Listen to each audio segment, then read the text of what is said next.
A paz do Senhor Jesus a todos. Deus abençoe. Sejam bem-vindos a mais uma live aqui no seu canal Coluna de Betel, a Porta do Céu. Nós estamos com essa grande responsabilidade todos os dias de pregar o Evangelho, de falar a palavra de Deus, porque Deus assim nos chamou para falar a sua palavra, levar o seu Evangelho adiante. E como está escrito e como é, não podemos mudar as coisas de Deus. Não podemos mudar as coisas de Deus. Quem prega outra coisa, quem prega o que não está na Bíblia, Apocalipse já diz que pregar o que não está escrito é acrescentar onde não deve. E pregar tirando o que está escrito é tirar o direito da árvore da vida. O pregador tem que ter cuidado com o que faz. Eu fico imaginando o caminho que tomou a igreja que se diz evangélica nesses anos. Tudo que eles trouxeram para dentro da igreja. E a maneira de ensinar que os seus líderes hoje têm feito. E por que eles têm feito isso? Favorecimento. Pregar o Evangelho de acordo com o que as pessoas gostam, do que as pessoas querem, é permitir que eles continuem na igreja.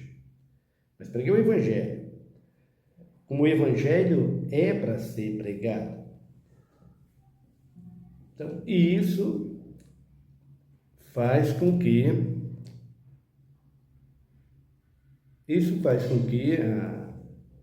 as pessoas fogem da igreja.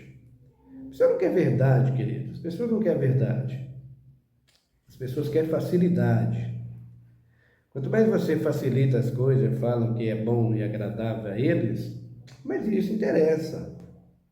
E aí não dá a eles a cobrança que o Evangelho exige.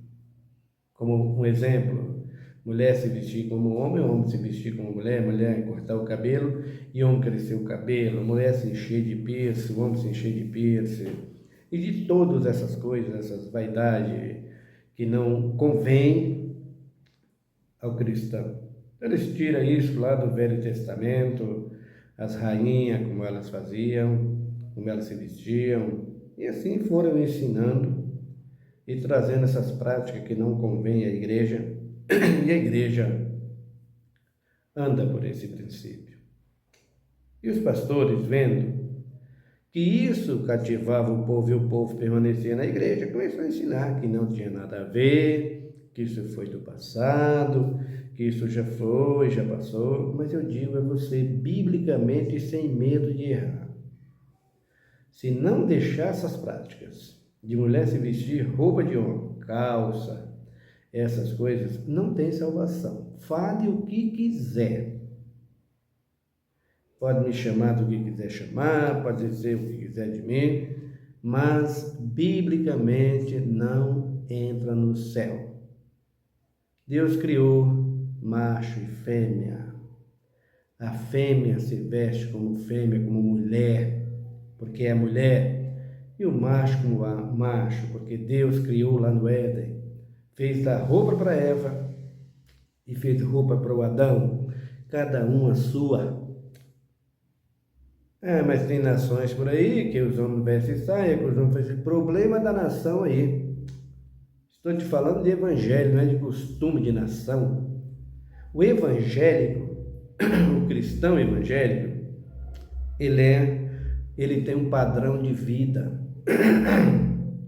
Desculpe. Me disseram falam que os escoceses fazem isso. Desculpa, irmãos. E que eles se vestem, saem, essas coisas todas.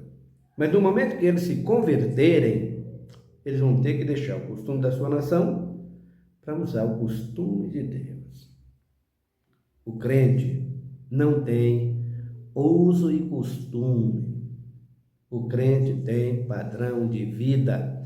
Quem tem uso e costume é o mundo. Por exemplo, lá o mundo tem costume de vestir saia, os homens de vestir saia, outros lugares o costume de usar brinco, essas coisas todas.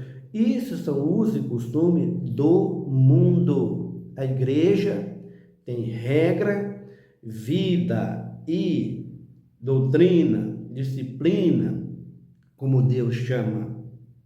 Padrão de vida, regra de vida.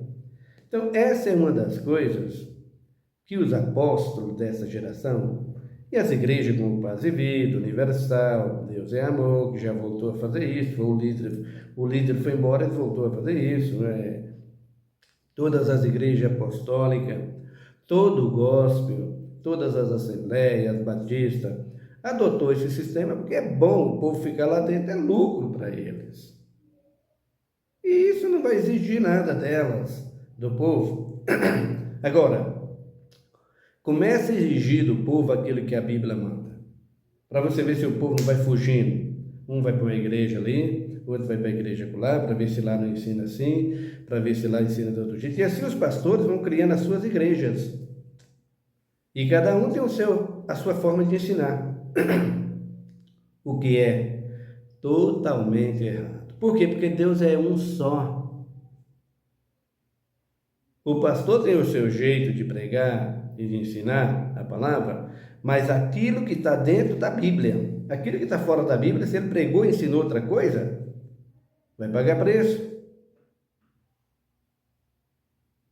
Não tem como ser diferente. Então, com o passar do tempo, as coisas foram caminhando, os pastores dessa geração e das nossas igrejas aí, adventistas, todas elas, não está nem preocupado com o que está acontecendo.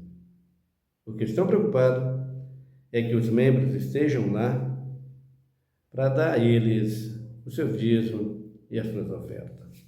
E aquilo que eles pedem, o que eles vendem, não é mesmo?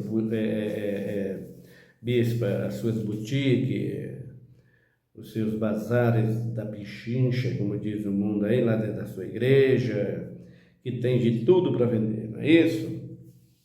Pois é, essas coisas são fáceis e assim o povo gosta de estar. E diz que Deus está operando. Está nada. De jeito nenhum. Quem está operando então? O dono dessas coisas, que é Mamon, e não Deus. Mamon faz descer fogo do céu, queridos. Não se preocupe. Se de repente você vê um padre pegar na mão de um paralítico e ele sair saltando e pulando, isso é normal, vai ser totalmente normal futuramente. Mas quem está falando? Quem está fazendo? É o Deus de Abraão, de Isaac e Jacó? Esse que eu estou anunciando a você? Não, senhores. Esse Deus só opera com vaso adequado, que ele chamou. Fora disso, ele não vai fazer. Por quê? Porque ele não vai fazer. Ah, mas se Deus quiser fazer sozinho, Deus não vai fazer sozinho. De jeito nenhum. Mas tem gente que diz, eu vi um passarinho ali, quando aquele passarinho cantou, me deu um sinal. Isso é problema teu, da tua intuição. Deus, nada disso. Deus só trabalha com os exércitos dos céus e moradores da terra. Poderia mandar um anjo para que aquela pessoa doente viesse a ser curada? Como, por exemplo, nós temos lá o tanque de Bethesda, aquele tanque que nos mostra aquele paralítico lá em Mateus. Tudo para ser ali identificado como sendo Deus trabalhando. Então Deus trabalha com os exércitos do céu, sim, senhores, com os anjos, mas é Deus trabalhando e não o anjo. Eu tenho visto aí teólogos, pastores, que os anjos fez tantos milagres. Anjo nunca fez milagre. Os de Deus, não. Nunca.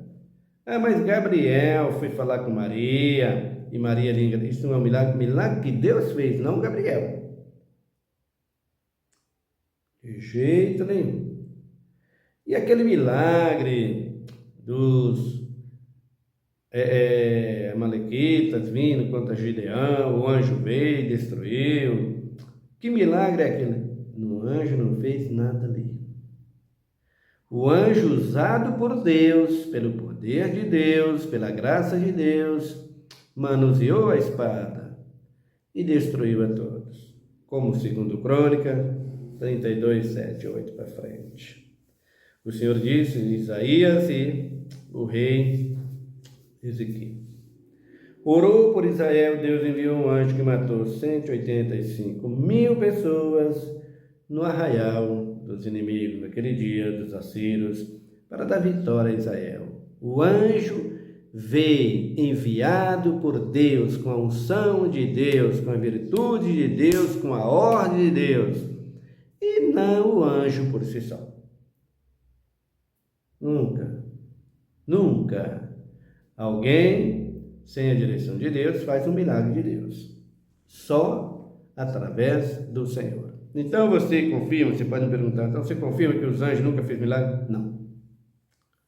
De Deus não. O homem nunca fez milagre? Não. De Deus não. Só pode fazer de Deus se ele escolher o vaso e ordenar, faça. Assim Deus faz. Jesus disse em João 14, 12: em verdade vos digo que aquele que crer em mim também farão as obras que eu faço e farão maiores ainda, porque eu vou para meu Pai. Ele lá do céu, da glória, da presença do Pai, envia virtude, poder e ordem. Faça-os. É assim que Deus trabalha. Os homens fugiram disso. A igreja fugiu disso. E o que entra na igreja hoje? Aquilo que o mundo gosta. E uma das coisas que está dentro da igreja hoje, que vem do mundo e está dominando dentro da igreja, nós vamos falar agora as danças. É de Deus a dança? Foi Deus que deixou as danças, com certeza. Mas Deus deixou a dança. Com ocasião, local, tempos, horas e momentos. Deus não deixou a dança como está aí. Não existe essa dança para Deus. Não existe. Abram comigo aí, para começar, no capítulo de número 32 do livro de Êxodo. Vejam comigo o versículo de número 17. Êxodo 32. Ora, ouvia Josué a voz do povo que jubilava, disse a Moisés: alarido de guerra há no arraial. Respondeu-lhes Moisés: não é alarido dos vitoriosos, nem alarido dos vencidos, mas é a voz dos que cantam, que eu ouço. Chegando ele ao arraial e vendo o bezerro e as danças, acendeu-se-lhes a ira e arremessou das mãos as taubas e as quebrou ao pé do monte. Então vejam aqui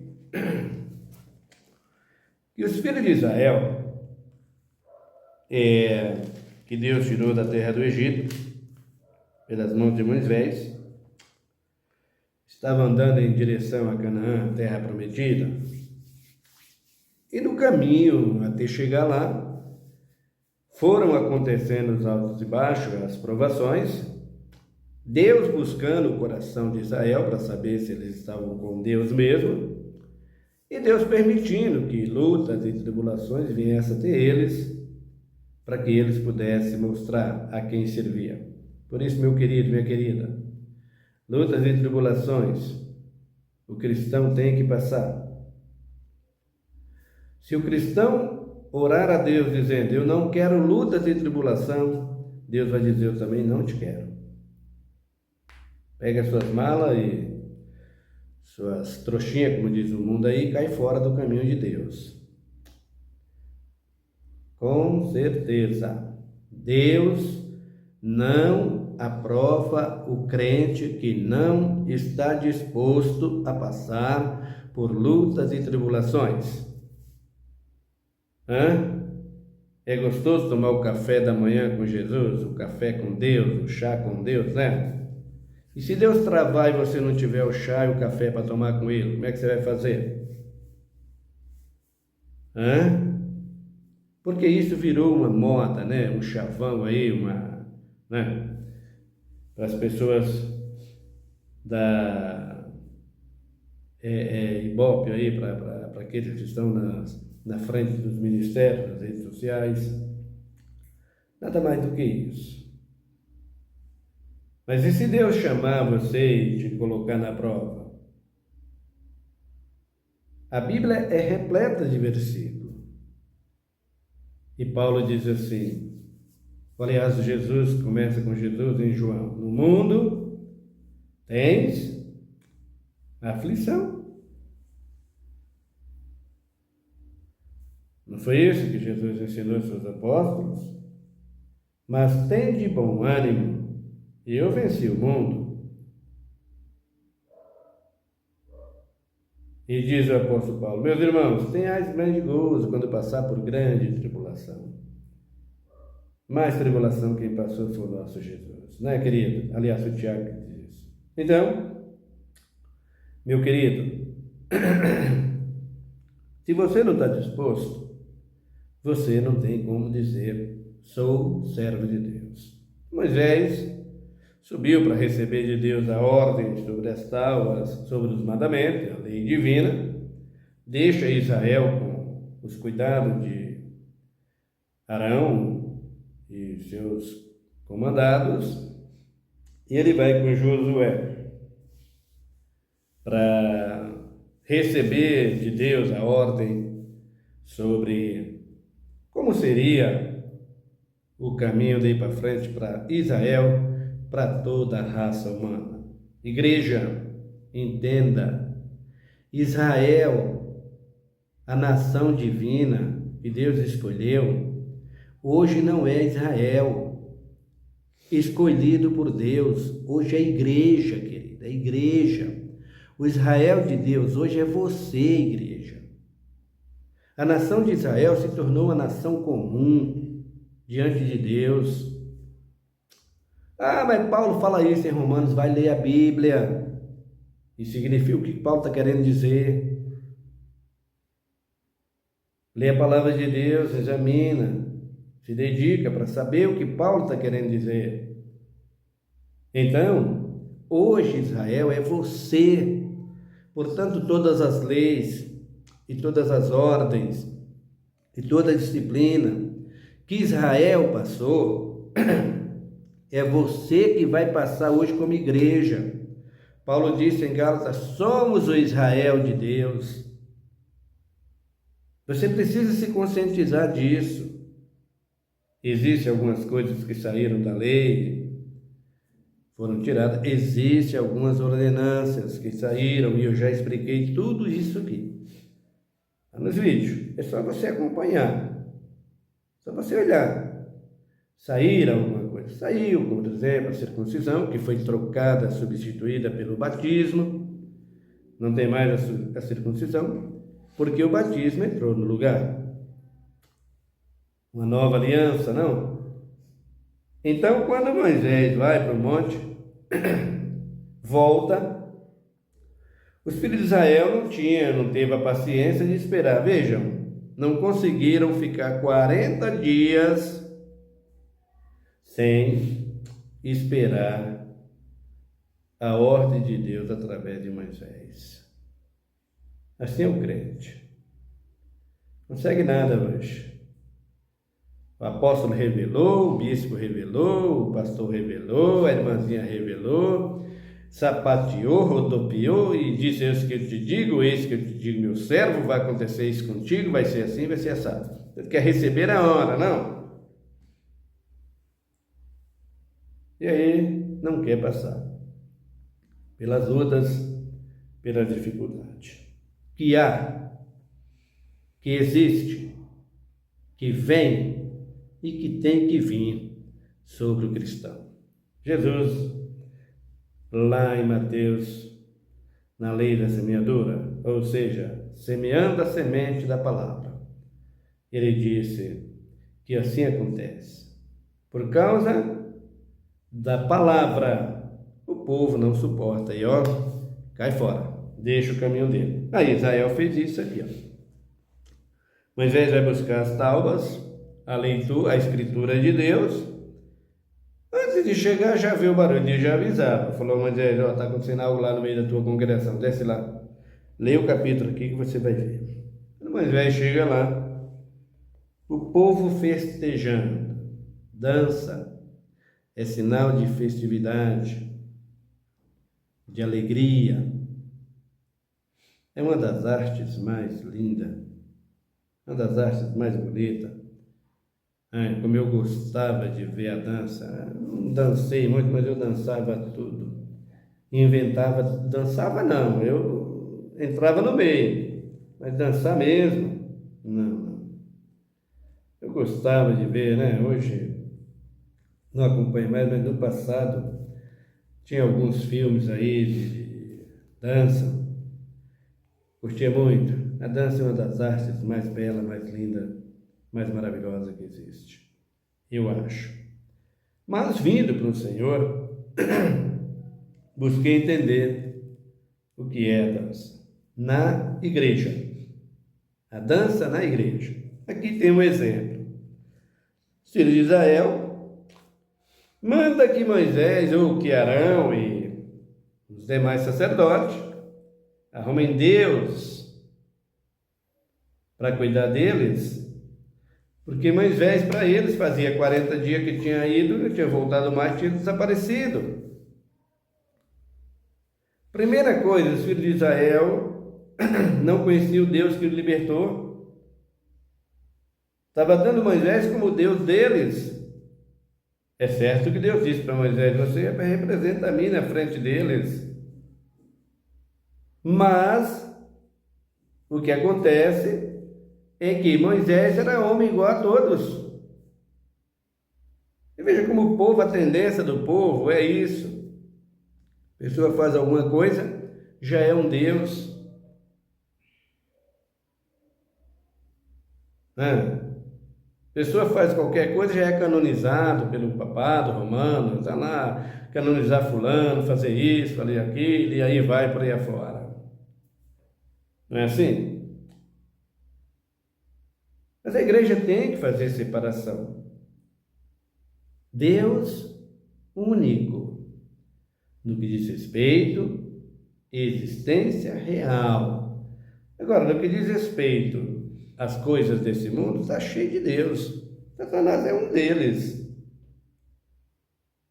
Mas na existência real, que permanece eternamente, só existe esse que eu estou falando para você nessa noite. De Abraão, de Isaac e de Jacó. O que criou todas as coisas. O nosso Deus. Então ele fala para Moisés, desce lá, Moisés. Moisés chega e vê a festa. Por quê? Porque quando o povo fala para Josué, para Arão e os demais sacerdotes, Moisés não volta mais, nós queremos que se faça Deus para que nos conduza. Moisés ele pede a Arão, e Arão ali faz aquele bezerro de ouro, e eles começam a dançar e festejar na frente de um bezerro de ouro. Por isso, meu querido, você precisa tomar cuidado. Para quem você está dançando? E aonde é que você está dançando? Qual é o momento? Qual é o dia? Qual é a hora? Tudo isso tem influência na dança. E você vai ver no decorrer desses vídeos aqui a dança na igreja. Aqui, Em vez de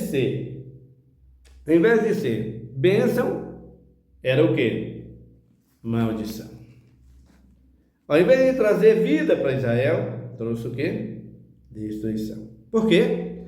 Porque dançava para festejar, se alegrar com aquilo que não era Deus. Vamos dançar na marcha para Jesus? Vamos dançar nessa marcha para quem? Para Jesus, onde arrecada milhões e milhões para os cofres da igreja, do gospel, da prefeitura, do governo do estado. É essa a marcha para Jesus? O bispo e apóstolo, bispa e pastores, estão vergonha. Quer marchar para Jesus? Pegue sua Bíblia e desça aos becos e vá lá e contempla a miséria do povo. E diz para ele: arrependei-vos e convertei-vos, para ver o que Satanás está fazendo. E você, com a política e os políticos, contribui para tudo isso. Vai lá e faça isso. Veja qual é o futuro dos nossos jovens. Desce lá, vai, apóstolo, vai lá, marcha para Jesus, assim que eu quero ver. Seus mentirosos, falsos, enganadores. O que vocês fazem nessa marcha para Jesus, sem medo de errar, não sobe nem até as altas, nem até as nuvens. De jeito nenhum. Perante o trono do Deus poderoso? Pode perguntar para ele. Fala que eu falei. Eu estava pregando e falei que isso para Deus é uma vergonha e não adoração. Pode ir lá. Mas eu tenho sinceridade no meu coração, mas tem um mundo dentro dele. Não ameis o mundo e nem o que no mundo há. Porque quem ama o mundo, o amor do Pai não está nele. Porque tudo que está no mundo, a concupiscência da carne, a concupiscência da vida, a concupiscência da carne, a soberba da vida, não é de Deus, mas do mundo. É João que está falando isso. E o mundo passa com as suas concupiscências, mas o que faz a vontade de Deus, esse permanece para sempre. Pergunta para ele se isso é a vontade dele. Aonde tu já viu os apóstolos fazendo isso? Tu viu os apóstolos de Cristo ou apóstolo do gospel e das marchas? Tu viu os apóstolos de Cristo se alegrando diante dos governadores quando eles falavam: vocês vão apanhar por causa do evangelho, vocês vão tomar uma surra porque vocês estão pregando o evangelho aqui. Aí eles se alegravam. Como Pedro, por exemplo, ficou tão feliz quando soube que estavam fazendo um motim contra ele para eles não pregar o evangelho. Ele diz: olha, não somos dignos de ser rejeitados, de querer nos bater por causa do nome de Jesus. Que maravilha! Vai, apóstolo, faça isso. Agora tu te une aos políticos, a todos eles, para dizer que está marchando para Jesus. Isso é uma vergonha. Vai se converter, rapaz, nasce de novo. Seus mentirosos, falsos religiosos. Uma religião falsa. Por isso a igreja está assim, andando por esse princípio de vergonha e de escândalo. Às vezes, eu fico observando como era o passado. A igreja 40 anos atrás, e mais para trás ainda, que você chamava de antiquado, de igreja cafona. Não é assim que vocês falam? Mas está aumentando não sei quantos por cento os evangélicos, está aumentando a religiosidade. Está aumentando essa igreja que vocês estão dizendo ser evangélica, que todas pertencem a Martim Lutero. O monge que saiu de lá da igreja católica. O mesmo. Vocês são filhos de Roma. É como aquele rio que transborda. Enche muito, a água se transborda.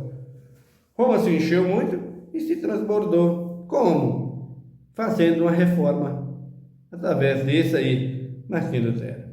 E disse que é a reforma protestante. Vou falar sobre isso futuramente, tá? Então vejam aqui. Deus disse para Moisés: vai lá, Moisés. Olha lá como é que está lá, Moisés. Olha como é que está a festa lá. Josué: olha, Moisés, tem danças. Eu estou vendo as danças, por que é. O filho de Israel fala para o sacerdote: faça um Deus para nós. Estavam dançando, festejando, pulando e se alegrando na frente de um Deus feito por mãos humanas. Falei tudo da idolatria aqui. Estão todos nos vídeos. Mas você não quer ouvir. Quem vai querer me ouvir falando isso, hein? Redes sociais? Vão querer me ouvir? Não vai nada. Preciso contar umas boas piadas aqui, né? Ainda com a Bíblia, com o nome de Jesus, para que você veja e ouça, né? Preciso falar um monte de asneira aqui para você gostar. Eu fui chamado para isso, querido. Fui chamado para dizer para você, Atos dos Apóstolos 3,19, se não se converter, vai queimar no fogo. E não tem quem tira isso. Por mais que os mentirosos dizem não existe fogo, não existe fogo, espera. Seu mentiroso, que você vai ver se há ou não. Espere, aguarde e vocês verão. Então, Moisés aqui vê as danças e disse agora. Não é alarido dos vencedores. Se é mais dos vencidos do que dos vencedores. Olha aí o que diz o versículo 18. Respondeu-lhes Moisés. Não é alarido dos vitoriosos, nem alarido dos vencidos, mas a voz dos que cantam, que eu ouço. Estou ouvindo alguém cantar aí exageradamente, estou vendo alguém pulando e fazendo todo esse escarcéu todo aí. Isso não é vitorioso, não. Tem coisa errada, vamos lá ver? Desce lá, porque Deus já tinha avisado, ele chega lá e vê o bezerro que Israel tinha levantado para ser o Deus deles. Abram comigo também em Juízes, para você dar uma olhada como prossegue a dança. É o perigo que é essas coisas dentro da igreja. Se convém, se faz parte, se Deus aceita ou não. Abram comigo aí. 11 de Juízes. No versículo de número 31 diz assim. Juízes 11, 31. Josué, ou melhor, Jefté vence os amonitas. Então 31 diz assim. Qualquer que, saindo da porta da minha casa,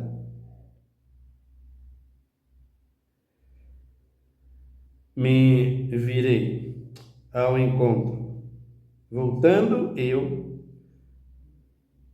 vitorioso dos filhos de Amon, esse será do Senhor, e o oferecerei em holocaustos.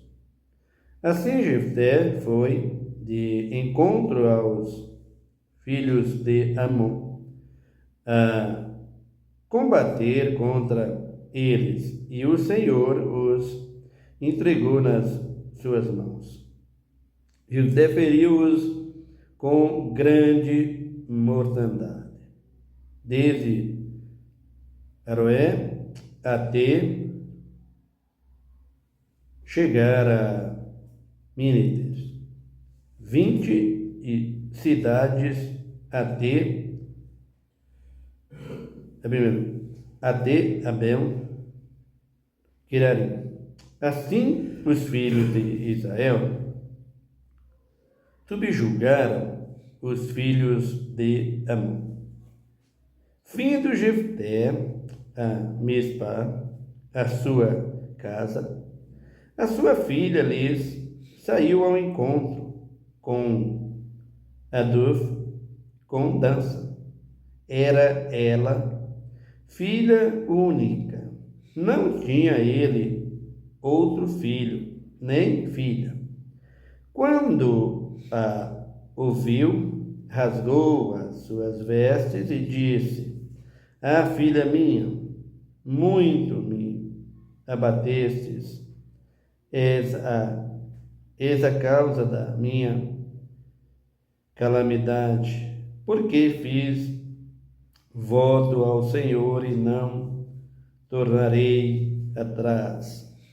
Respondeu ela: Pai meu, fizestes voto ao Senhor, faz de mim segundo o teu voto. Agora que o Senhor te vingou dos teus inimigos, os filhos de Amon, disse mais a seu pai: Mas concede-me este único pedido, deixe-me por 2 meses que vá e dança, ou melhor, vá e desça pelos montes e chore a minha virgindade, ou melhor, isso mesmo, a minha virgindade. Eu e as minhas companheiras, disse ele, vai, e deixou-a ir por 2 meses. E ela foi com as suas companheiras e chorou a sua virgindade pelos montes. Ao fim dos 2 meses, ela voltou a seu pai, o qual cumpriu nela o voto que tinha feito. E ela jamais conheceu o varão. Daí veio o costume em Israel, de as filhas de Israel irem de ano em ano a lamentar por 4 dias a filha de Jefté, o gileadita. Então vejam aqui. A menina viu que o pai dela tinha ido para a guerra, para o combate, e quando percebeu que o pai tinha vencido, ela começa a festejar. Só que ela queria fazer um pedido do pai, ela tinha um problema com a sua pureza, o que ela está dizendo, o que está dizendo aqui. Então ela queria se desculpar com seu pai, aproveitou o momento, e o pai dela já não estava satisfeita com o que tinha acontecido com ela, filha única, mas venceu a guerra. E ela diz: Pai, me inclui também no teu voto com Deus, concede-me o direito, o perdão. E o pai aceitou. As danças existem com motivo para Deus, não sem motivo. A dança do capítulo 32 de Êxodo, uma abominação. E essa dança dessa moça fez justiça? Fez, porque o pai dela venceu a guerra pelo poder de Deus e ela adorava o que Deus fez. Então nós continuaremos a falar sobre as danças e vamos ver se é certo a dança na igreja evangélica, tá bom? Ore comigo. Pai, em nome de Jesus, obrigado por mais um dia, pela tua palavra, pelo teu amor, tua graça e tuas muitas misericórdias, por estarmos reunidos para te servir. Obrigado, Deus, por tudo.